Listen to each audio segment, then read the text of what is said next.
Happy Monday, socialites. Welcome to Mental Health Monday. It is January 18th in the new year of 2021. I am your host, Jedi ASU, and thank you so much for spending a portion of your evening with me and my guest as we talk about mental health, right? Removing the stigma, sharing our stories, and making everyone else comfortable about sharing their story, mental illness, and eventually getting back to genuine mental health. My guest today, you may know her as ASU Nut Girl on the Twitter, but Sherry Brooks is an ASU alumna, dear friend whom I am been able to connect with. Hopefully I'll see her at Disneyland one of these days. She is the owner of Sherry Brooks Photography. She is has mother of two and married to Kevin since 93. So we have been married just about the same amount of time. But Sherry, you are on the stream. Welcome to Mental Health Mondays on the 42 Social Club. How are you? I am excellent. And it's always interesting. I always feel weird doing those intros, especially since we've been pre-gaming for almost 20 minutes before we kicked off.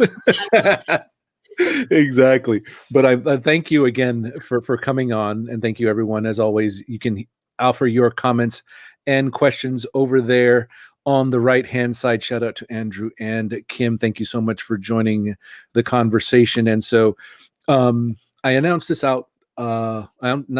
series out there, and Sherry, you were wonderful enough to actually reach out and share a little bit of your story specific to anxiety. And as we were pre-gaming, you were sharing some of that. But anxiety isn't just, one thing, isn't just one very focused thing of, okay, am I gonna fail a test? Is it gonna rain? Did I forget my umbrella? Stuff like that. It's just, day to day. Anxiety can be much more debilitating than that. So go ahead and, share a little bit more about your story. When did you first, really recognize that you had anxiety, and how did it kind of impact you as you grew, through your younger years, through high school and college?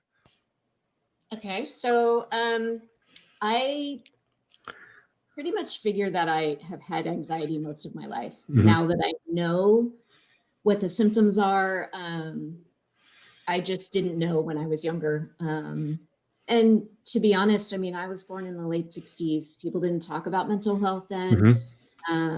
And I think my parents didn't really know. They just thought I was, emotional. Mm-hmm. My dad was, and still is, what are you crying about? Just, stop suck crying, it up, pull up your bootstraps and, man up, as it were. But I do come from a long line of warriors. My mother was a warrior, mm-hmm. and her mother was as well. So I've learned since then that there's definitely a genetic component. Right. My younger daughter has it as well. It wasn't until I had kids, mm-hmm. and was sort of the person who was responsible for these, two little beings, that I really started to figure out that, something isn't right. Like I shouldn't feel this way all the mm-hmm. time. For me, my anxiety, I have general anxiety disorders, and I'm pretty high functioning. So mm-hmm. for the most part, most people don't know that I'm high functioning means I think you were saying that, but high functioning means. So it means that, like, if you were to, see me at the grocery store or out to dinner or at an ASU game or whatever, if I was having an anxiety attack, you wouldn't necessarily know it. Mm-hmm. For me, it's very internal. It's like I go into it's like an adrenaline rush. But what happens is I don't come off of it. So I go into like this fight or flight response. And mm-hmm. so it's a lot of physical symptoms, really bad stomach aches. I have trouble sleeping. Sometimes I get a little shaky because of the anxiety, the adrenaline rather. Mm-hmm. But because I'm this type A person and I want to kind of, make sure I do everything correctly, I kind of power through it. And so for the most part, I can kind of function, and people don't always know right. that I have it. But a lot of times, I seem extra emotional, or I shut down, or I'll tend to just kind of walk away from something. And so people think that I'm just overreacting, or I've been called the B word, or, and a lot of the time that was actually my anxiety manifesting itself, and people didn't recognize it. It's a brilliant description that you had before, and it just resonated with me as well. And I never thought I had an anxiety, but just that adrenaline rush, like we were just talking about, it's from the center of your body, and it just radiates out continually. Sometimes it's a higher burst, sometimes a lower burst, but I think, like you said, it just continues to radiate out. And it's just like, for the longest time, I thought it was a heart attack, to be honest, because it would just impact everything around there. Like you said, my stomach, my gallbladder, my intestines, and then I never felt it. Visceral response, right? It is, right? Because it's like, yeah. And again, when I was at my therapist, and I think I didn't share this, when I went to my therapist, it's like, it's the fight or flight is dinosaur. So we are just it's rushing your body to just go for a fast burst and get out of the way. But in this modern time, there is no dinosaur. So, it's running through your body trying to burn off, and it's just manifesting and hurting you in different ways. Like you said, can't sleep, my body, and whatever else it may be. It's not a normal response. Like, you have that visceral response to things that you shouldn't in, your day-to-day life. I also have something called, and we talked about this, obsessive compulsive personality disorder, which sounds way weirder and worse than it actually is. Similar to OCD, but instead of, checking the oven 15 times before I leave the house, or washing my hands 25 times, it's more about making sure that my life is in order. So, I like to have everything in its box and its row, like I say. And so it makes my anxiety worse if I don't have all the information going into a scenario, or if if my house is chaotic, or if I walk into someone else's house and their house is chaotic, that will cause me anxious. Right. Love my sister-in-law, but her house is just chaotic, and so stressful for me to be there. Actually, it's interesting we're having this conversation, because I kind of have that same thing as well. Because like, the counters in my kitchen are bare. Like, I have a platter that I have for display, I have my coffee maker, and I have my fruit, and then I have like a bowl, and then I have a bowl that holds some bread. That's it. So when I go, and again, this isn't a dig on anyone that has, but if you go into a kitchen and you have like all your mixers and like all your appliances and everything on the counter, then like I'm like, it weirds me out. Again, it's not that it's not a bad design or it doesn't help this other person function. It's just like, I wish I could explain why it bothered me. I don't know why. And I wish it didn't. Yeah. Yeah. And there's no right or wrong or anything. Of course. Yeah. So now, one of the things I was thinking, because you were talking, so you are a CPA or an accountant, or is it one of the things? I'm a retired CPA. Okay, got it. So my degree from ASU is in accountancy. So did that help? Did it give you a sense of peace? Like you said, everything, it's on its row and its box and its columns and everything else. Did that kind of organization and kind of order kind of help? Like, did you have peace in that, or was it just? That's an interesting question. Yes and no. Okay. Obviously, okay, so I'm old enough that when I first started, I worked at Deloitte.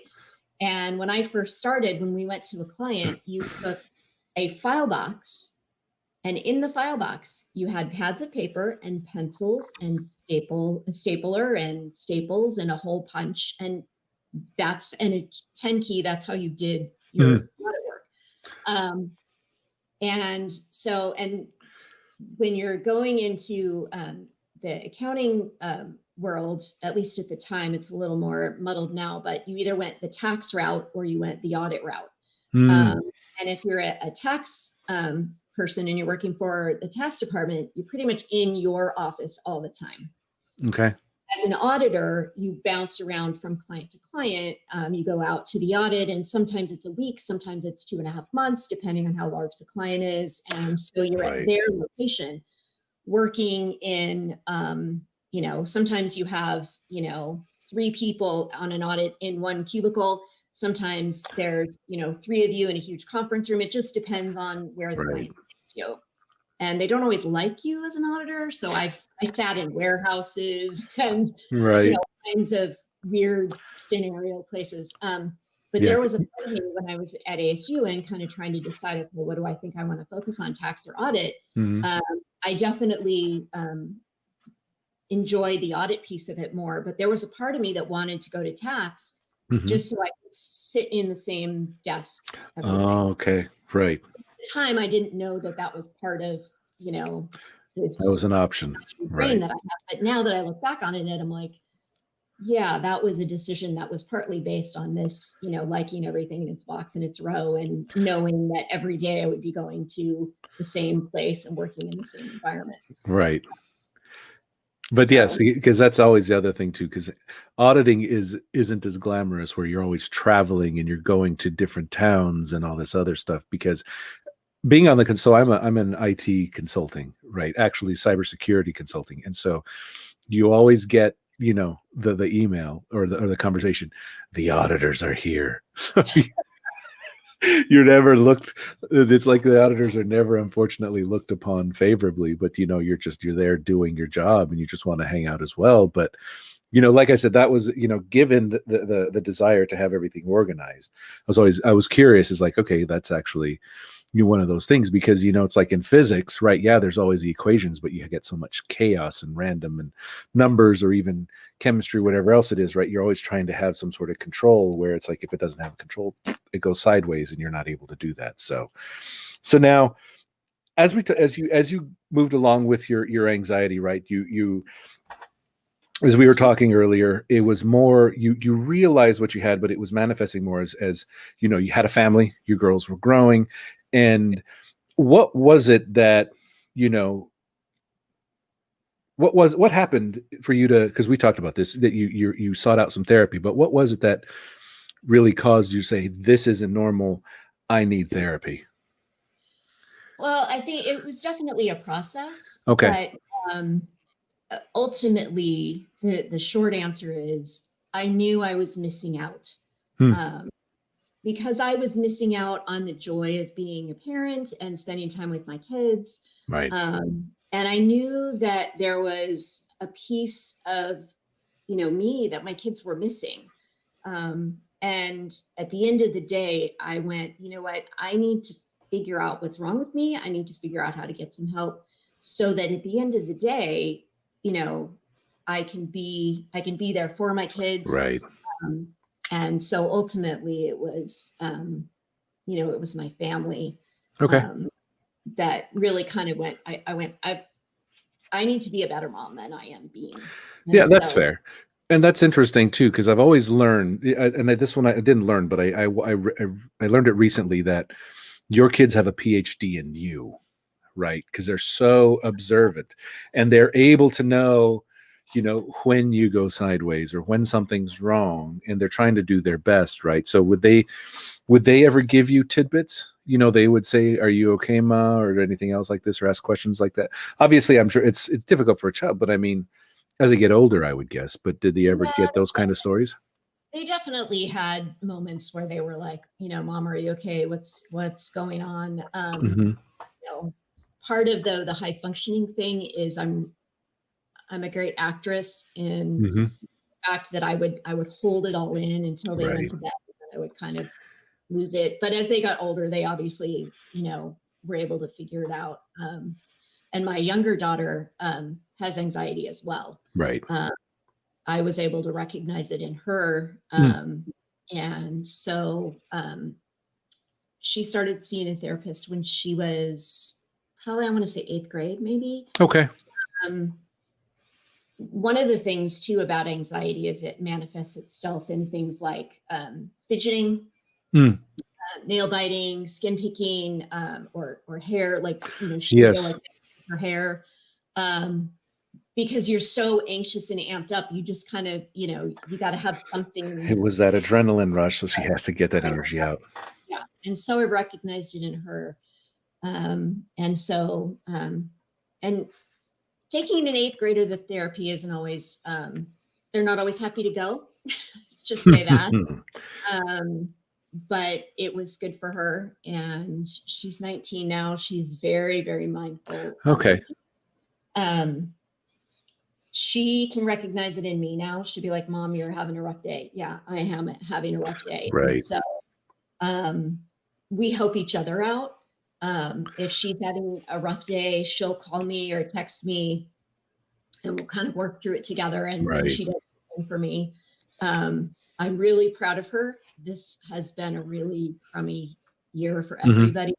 And when she went back she's at the University of Utah. She's a sophomore. And when she went back in August, it was really rough for her. She had a really hard time. She kind of she was home for spring break, then everything shut down.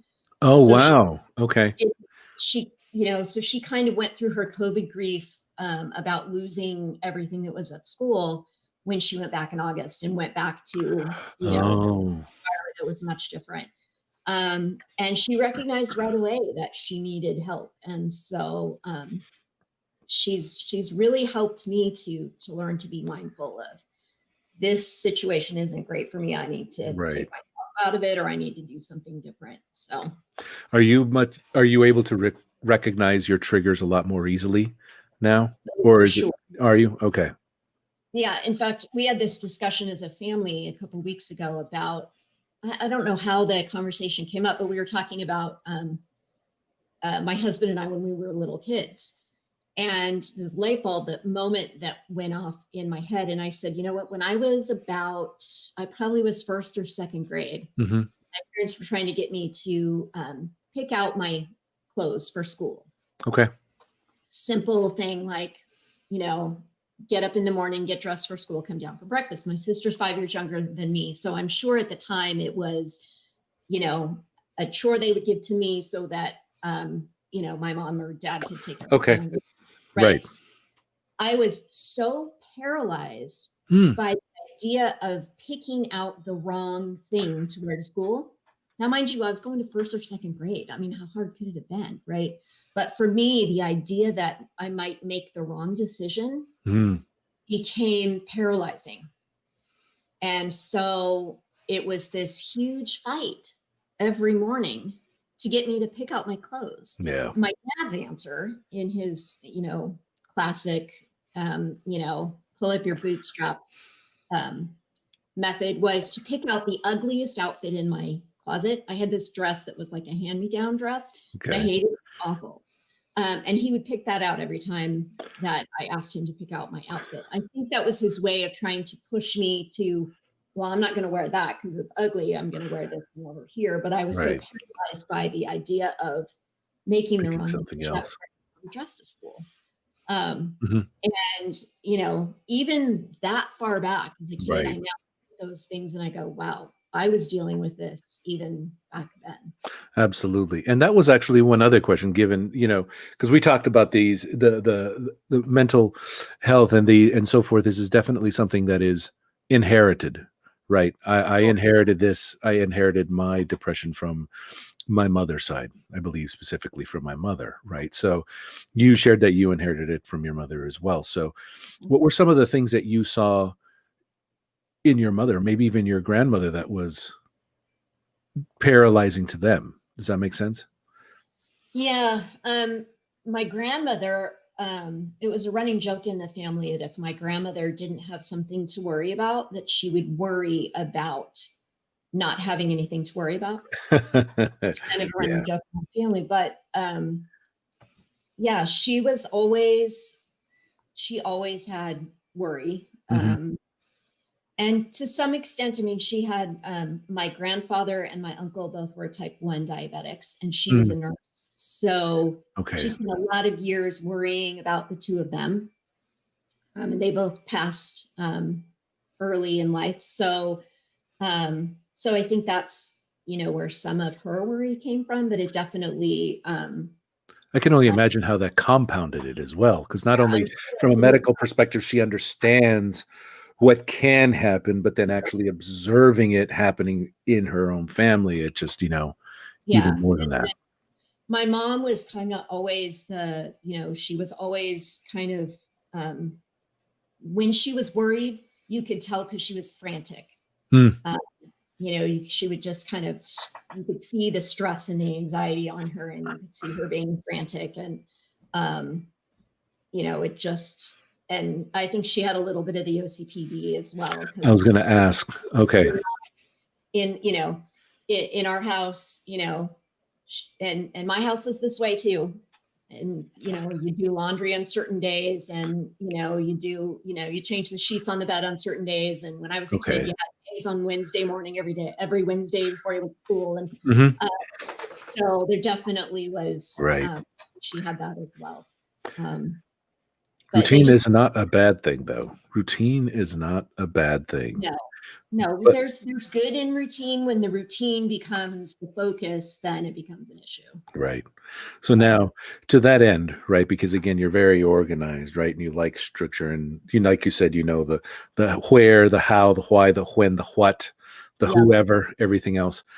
I'm a little bit like that as well. I like to know as much as I possibly can, because I don't like surprises, even though even if there is a surprise and it happens and I'm having a good time, I enjoy it. Still having a surprise put on me, I don't like. But Mrs. Jedi ASU is the exact opposite. She is absolutely just fly by the seat of her pants. It's if life is wild, it's curly like and wild like her hair. She's happy.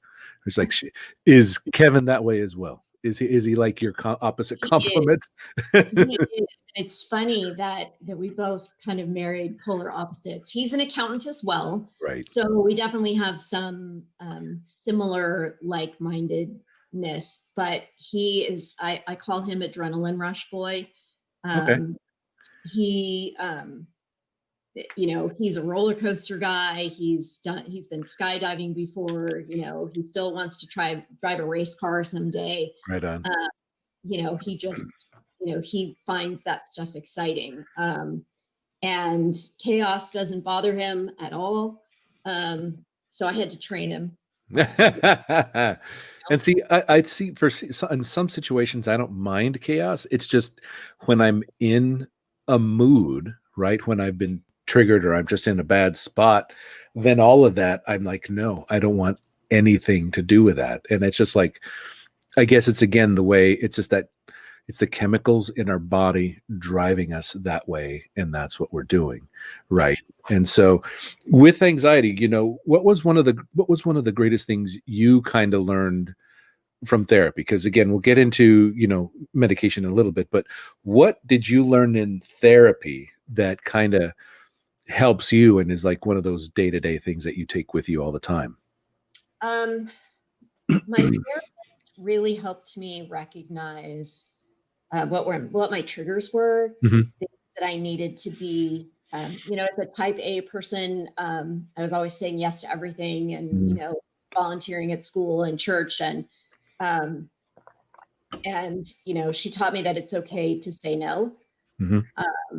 The other thing too, as a Christian, I felt like I wasn't supposed to be afraid, and I was being, disobedient by being afraid.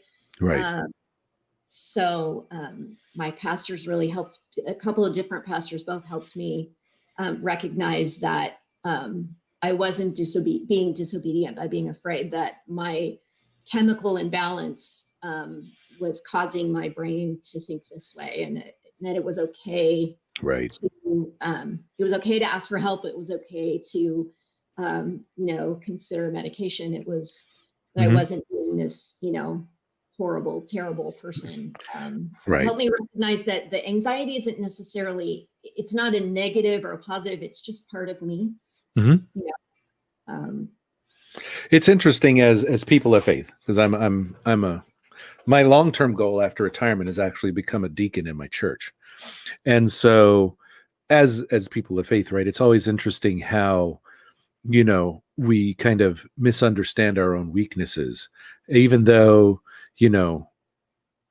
we were blessed with them, in the sense that we have to go ahead and live our life with them. It's just as people of faith, seeing them as, okay, I'm not being faithful, right? Or I'm going against what I have learned and what I have taught, and just,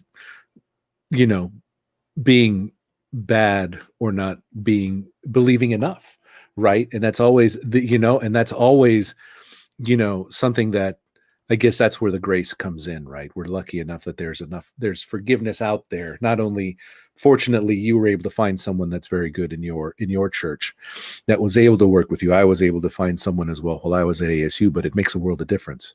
Being able to find someone that's, something that's so close to you, like your faith, to be able to give you that direction. Like, I'm okay. I'm not broken. I can still do this, and still be faithful the way I want to without feeling guilty and, fire and brimstone and everything else coming after me. Right.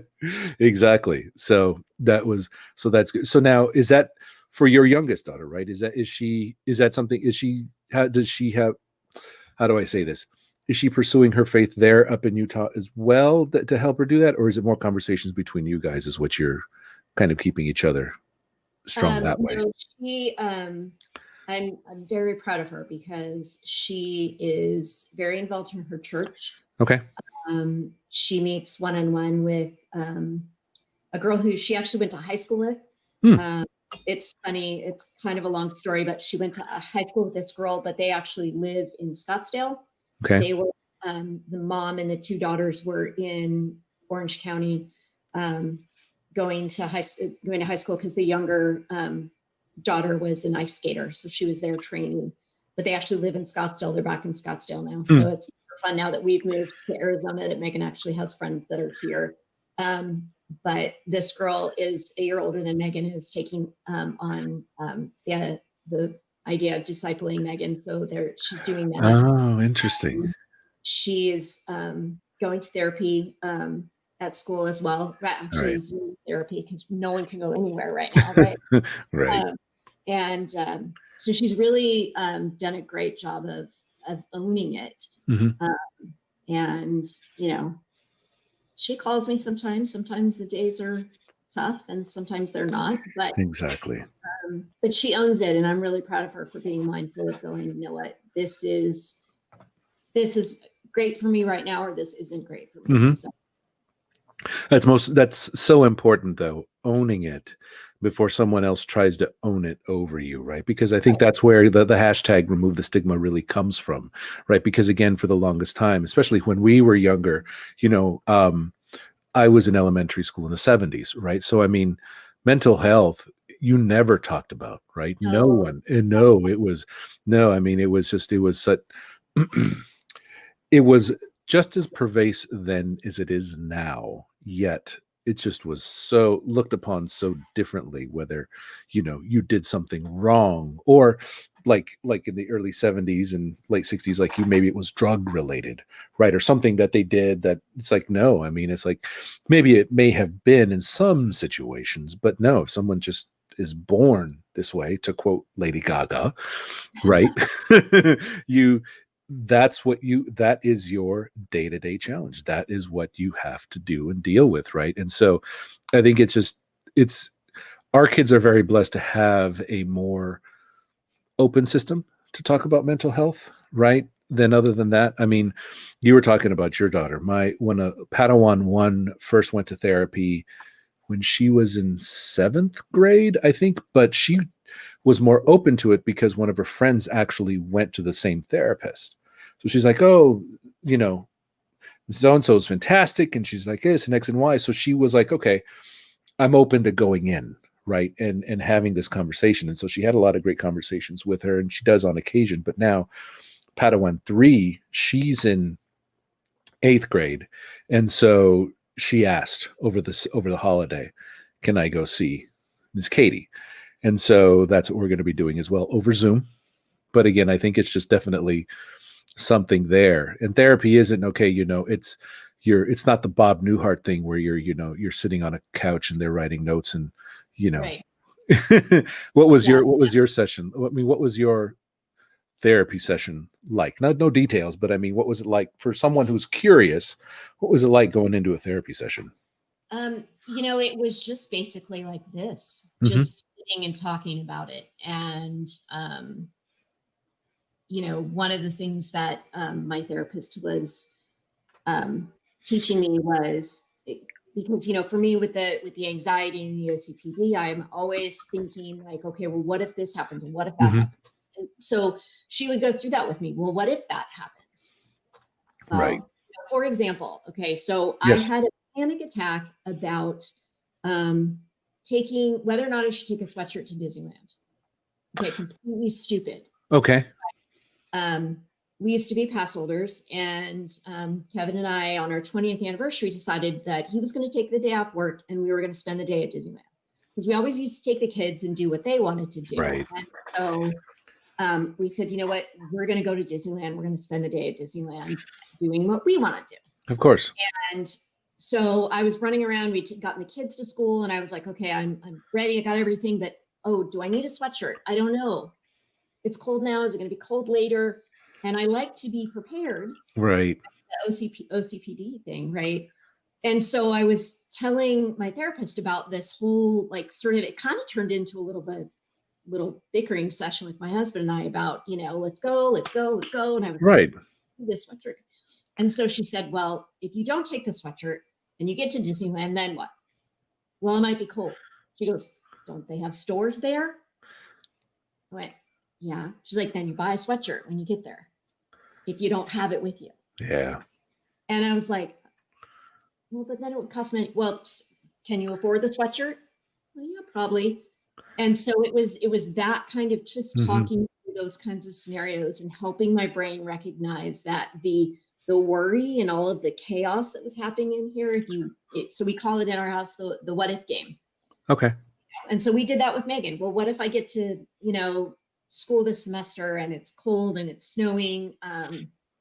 All my classes are online. What if I hate it? Well, then you come home. Mm-hmm. We're out, a little bit of money for housing, but it's okay. You're doing your classes at home. Yeah. Interesting. So it was a lot of just talking through the scenarios. And I don't have it. I was going to pull it out, but she had me get a workbook that was addresses a different, anxiety producing scenarios. And of course, the OCPD, I wanted to start at the beginning and work all the way through it. And she said, nope, I want you to open a page and work on whatever page you open to. Oh, okay. You to not do things in order. Okay. Look up a topic, that's bothering you that day and do that topic, even if it's not, the one that's in order. Right. So I have this workbook where I filled out some pages, but not all of them. And it's all over the place. And that was an interesting exercise because I can imagine. And see, the interesting thing is, and so the way you're describing it, right, is that going to Disneyland, being pass holders, right? One of my dreams is, and it's actually not a dream. It's actually, I'm going to do this for the kids. I'm going to fly them down on some random day, and we're going to spend 3 days at Disneyland, and they're going to only have the clothes on their back. They're not going to, no toiletries, just their backpack, their earphone, their earphones, their phone, and we're just going to get on a plane and go check into the hotel, buy clothes, all this other stuff. And so I know that's probably not the best kind of situation that you could execute on, but just because again, I bet, right? Because there's so million things that could go wrong, right? Well, for me, it's just like, get me to the hotel and I'll figure everything else out. But again, like you said, when you want your thing, in order in a box, that's something else. And so you may be able to see this. Kim posted this one in the chat, and so I'm highlighting it there on the screen. The workbook that you were talking about, is it something that came up? I think I have it right here. Go ahead and look for it. And so let's see, I got something in the private chat. Let's see. Oh, I saw you. There you go. So it's called The Language of Letting Go. And there's a book, but then there's also the journal. So the journal, and I probably haven't done as much of this as I should have, but the journal has where you read about the scenario. June 24th, detachment, and then you read it and then you would write your thoughts on it. So interesting. So there is a book called this, but this is specifically the journal. So It's out there on Amazon. On yeah, Amazon? It there is? I go. I knew I should have done I should have fired up my affiliate link. So this way, if you click on my affiliate link, then I get paid 10 cents if you buy the book. One of those little things. And so let's say someone's out there, someone watches this, and that, again, obviously this is going to be out there, and we're going to be talking about this, but let's say someone discovers this conversation and they are suffering from, let's say someone's suffering from anxiety and wants to, what are your words for that, for this person watching, right? That's suffering from anxiety, feels and knows, but doesn't know where to begin or what to do first, right? So what do you think would be good words for them? Well, what I did was I talked to my medical doctor, actually.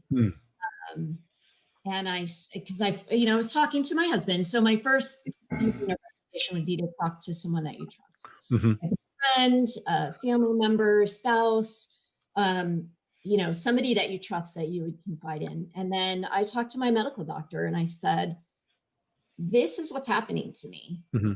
And this is what's going on in my brain. And she looked at me and she said, and I think it was really when she said this that I went, okay, I've got to do something, because she said, the thoughts you're having aren't normal.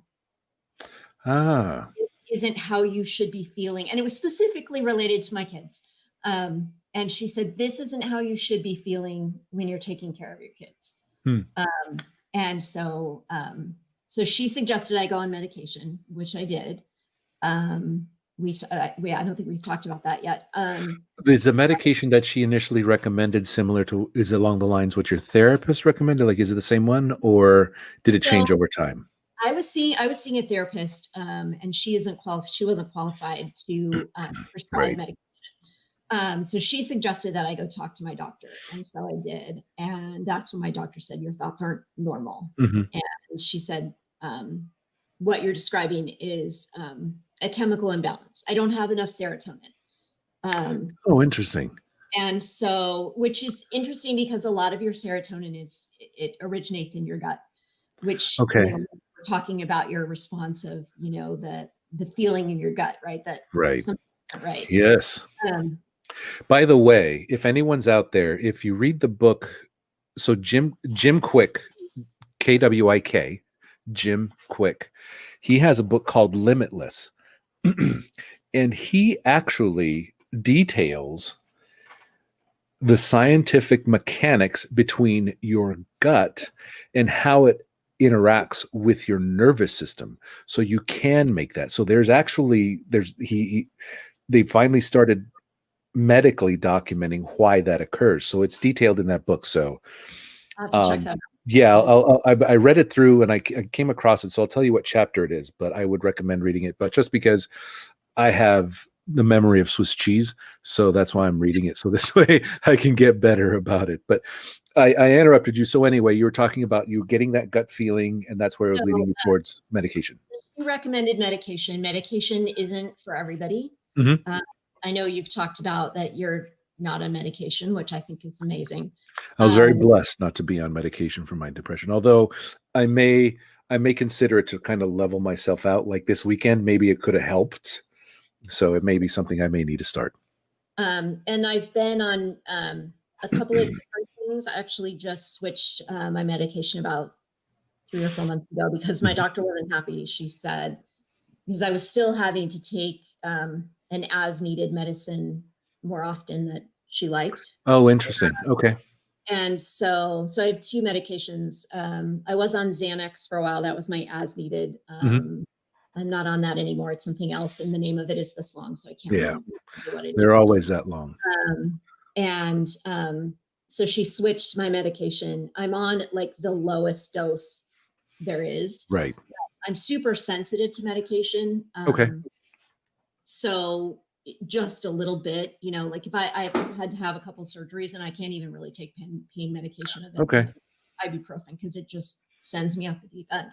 But it's just enough to take the edge off to allow me to function. I still have anxious days and moments where I go, But if I have an anxiety attack, it's just an hour or two. It's not 2 weeks, 3 weeks long. Right.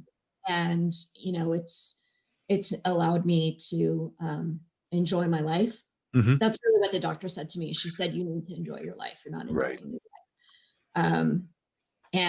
But medication isn't for everybody, but recognize that, you know, you just need to talk to somebody. Right. Therapy has been great for me. Other things like exercise, getting some sunlight every day Yes. is key for me. I take magnesium, which is really good for Okay. anxiety, and vitamin D. Caffeine can kind of be a trigger for me. Mhm. So when my anxiety is really bad, I try to lay off of it, which Right. is sometimes hard. But Are you still a full caffeine drinker? Like, I don't drink coffee. I drink Diet Coke, okay. Got it. which I know is bad for me. And for a while, I was like completely off of it, and I wasn't drinking it at all, Right. or drinking a little bit. And then COVID hit, and I kind of went, Eh. That's because yeah, I'm on decaf. I've been on decaf for a while, so I'm lesser than the no coffee drinker. Yeah, but I don't drink coffee. Well, I drink coffee if it's like blended with, you know, Mhm. chocolate and cream and all the stuff that's Right. so, coffee. Exactly. But But definitely being mindful and being aware and being okay with having anxiety. I think for me, owning it and going, you know what, this is just me.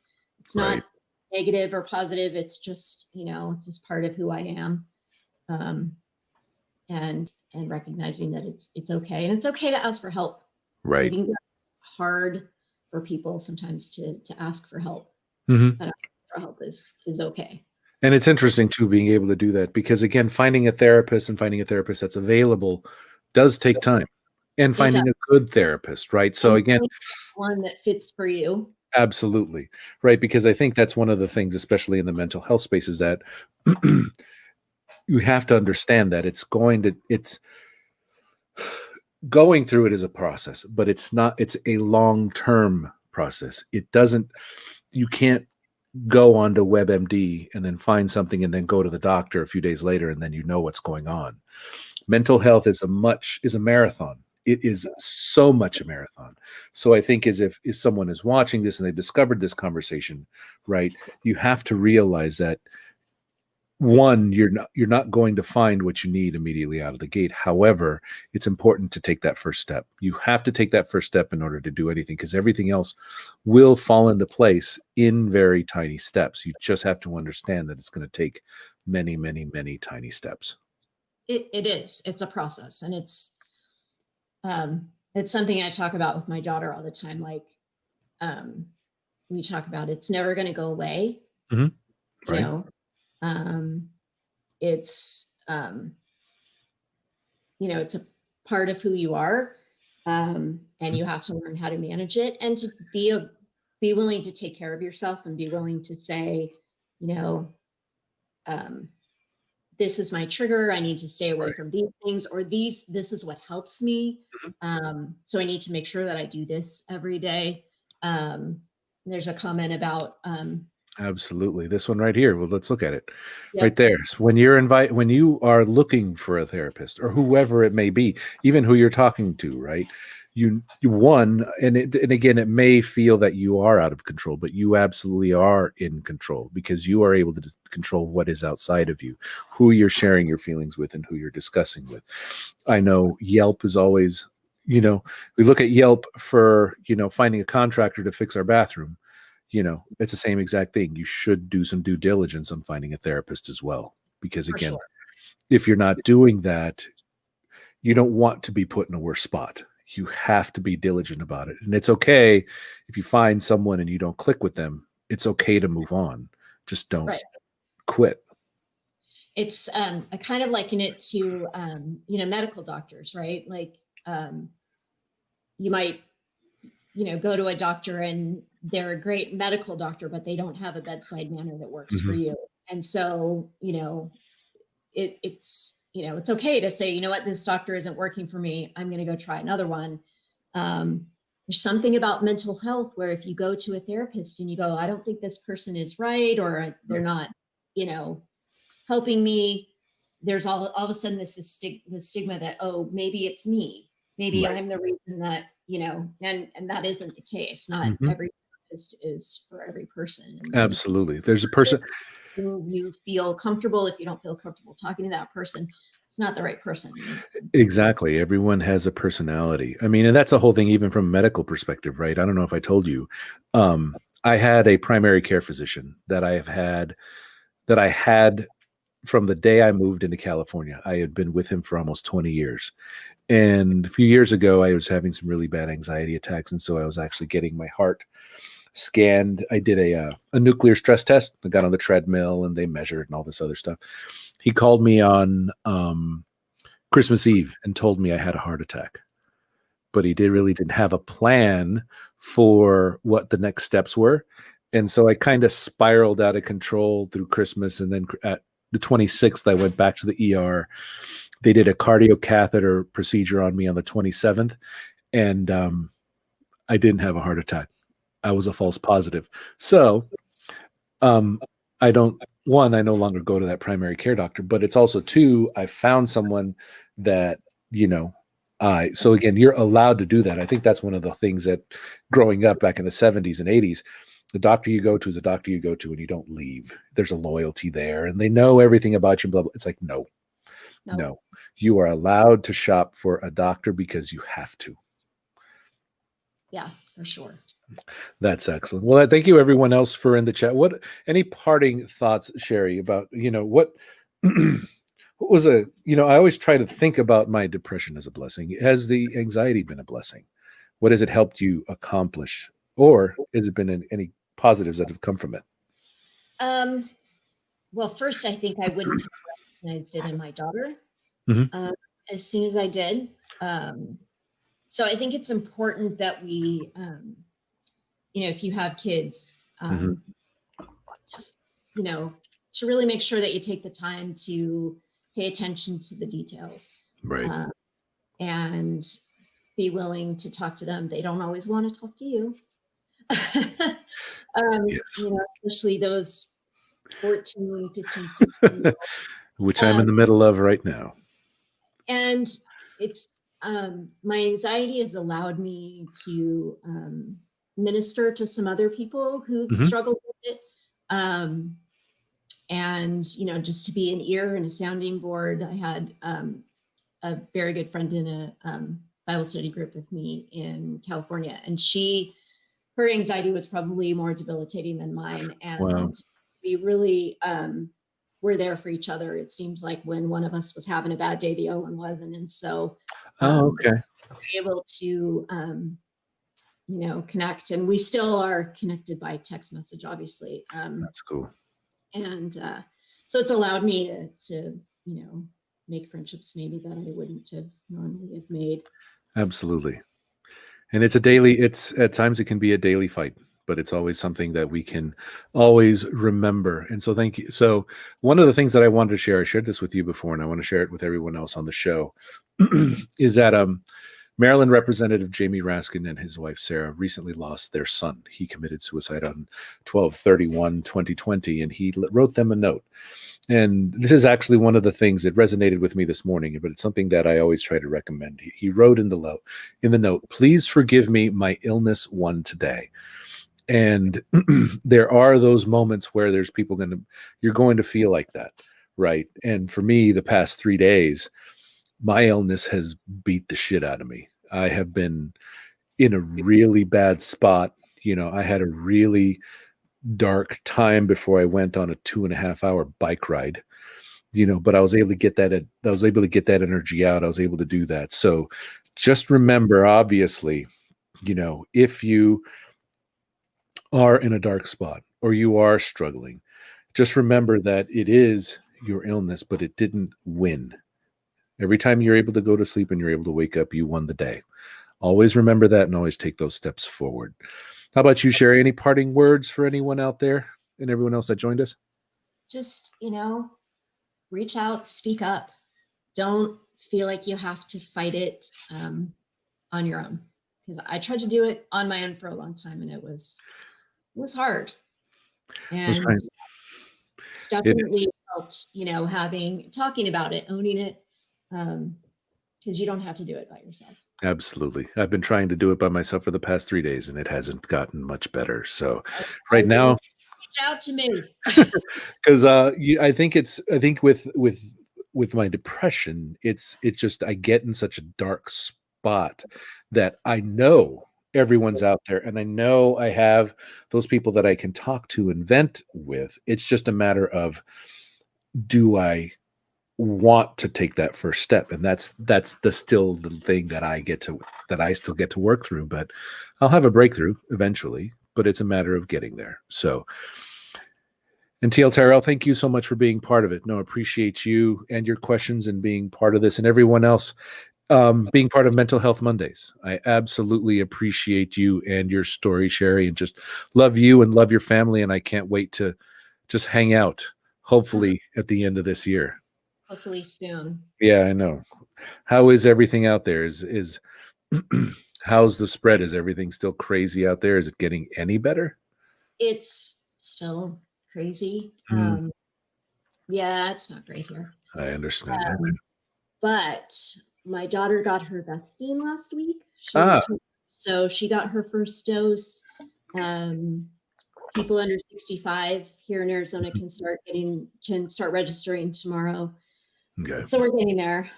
Yep. Well, hopefully that helps. One part of it, it's also controlling the spread. Hopefully that we're able to do as well. But everyone, thank you, everyone. We will have, we're going to have another guest next week. Kelly Murphy, hopefully she's going to be talking about postpartum depression next week.